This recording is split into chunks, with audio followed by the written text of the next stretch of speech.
Welcome to the Executive Mirror. I'm Kevin Crawford, and joining me is my associate, Dr. Relly Nadler. Welcome. Thanks, Kevin. Well, we are here to talk about burnout. Yeah. Perhaps burnout with those high-performing members of your team. I know you've done a lot of work in the area of burnout, and so I'm excited to hear, and I know our audience is as well. Okay. Yeah, I've got a couple books that mention about burnout. You know, in the healthcare physician world, one physician a day in the U.S. is committing suicide because of burnout. My goodness. And you know kind of the trials and tribulations they've gone through. So how do you know someone's burnout? I mean, one, you're going to see their performance is a little less, but there's a couple of key symptoms. They're exhausted. There's this kind of depersonalization. Maybe they're not as committed. And they're just kind of cynic or negative. I mean, there's some assessments that, you know, for the executives, you can look at that. But what if your top performer, who you're counting on, you think is burnout?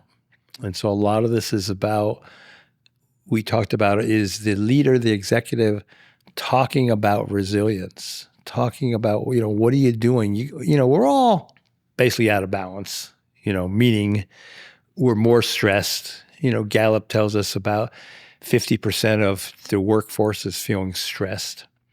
So there is an interesting little metric that when I do my coaching, you want your top performer to be in the sweet spot. You and I have talked about sports. We've both played sports. How do you get into that sweet spot? And it's a stretch. And so there's a lot coming in and there's a lot of input, but you want to have them stretch, and it's really input plus one.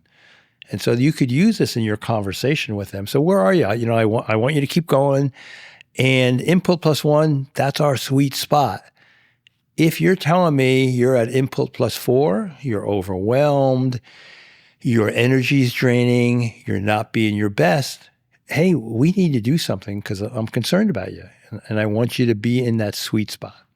So it's really not based upon the workload itself, but how they feel about their environment and their workload. Exactly. And so that's why I think when we talk about executives, are you getting a pulse on your team? What may be for your best performer is input plus 1. Great, keep doing it. The same task as someone else is input plus 4. They got a sick day. They're not their best because their energy is drained. They stayed up at night because they're finishing a project. And so managing energy, if we talk about high performance teams, that should be a metric on everybody's agenda. Energy. Why do you think executives don't pay attention to these things often enough? Well, you've heard me say that executive, all of us are on autopilot. I just keep moving, head down. You know, our football analogies are great. I'm the fullback. I put my head down. I just run. And so they ignore these symptoms. And so not only with their body, but how is the rest of their life? Are their kids saying, you're going on another trip? I can't see you again. Your wife is or significant other is dealing with all this stuff. They're on overwhelm because the executive's not around. I think there is an overemphasis on the bottom line of companies these days. Yeah. And obviously the bottom line is crucially important to any organization. But I think what's lost is the recognition that the bottom line gets enhanced when the humanity of the organization gets the attention that it needs. Yeah. The individual and the collective humanity of the organization. Right.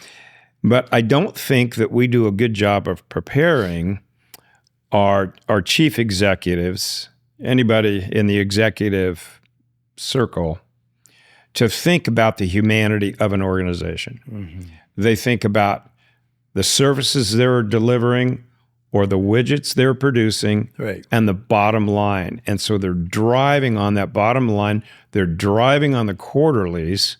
Yeah. But they forget that those quarterlies are directly tied to the health and well-being of the organism, as I like to say, the organization.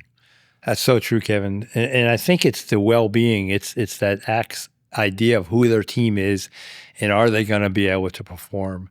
And I know you've seen this. To me, it's, always kind of coming in from the outside. You've been on the inside, but coming in from the outside, the organization, the board, the executive team sets a number that they have to meet. It's the forecast. And then for the whole year, that number is their reality. Whether it's a good number, bad number, it's a number that they'll never reach. And that has been their reality. And so it starts at the top.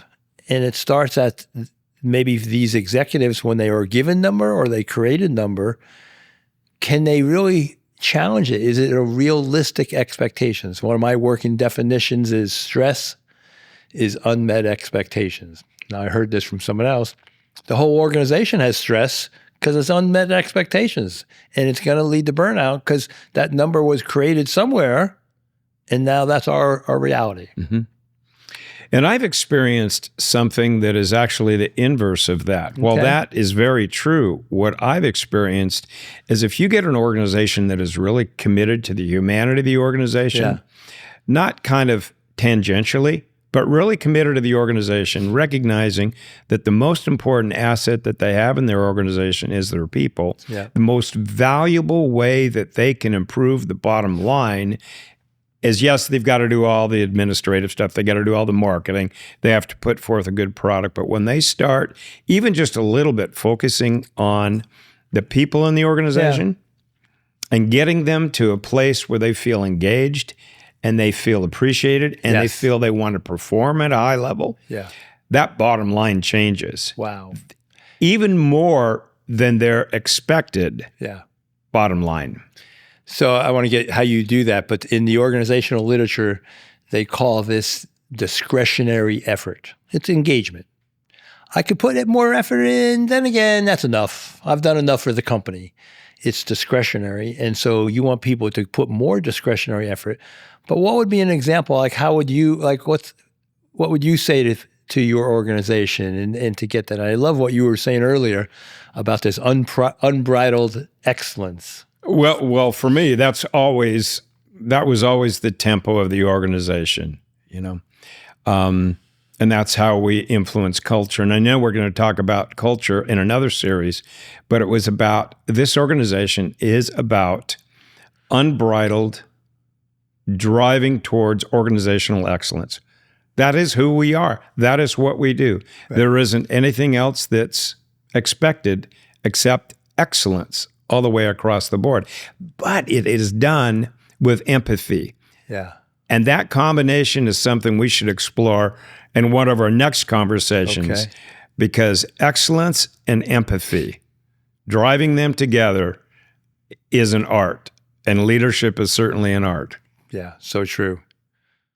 If you'd like to continue this conversation with the executive mayor, contact us at KC@KevinCrawfordConsulting.com.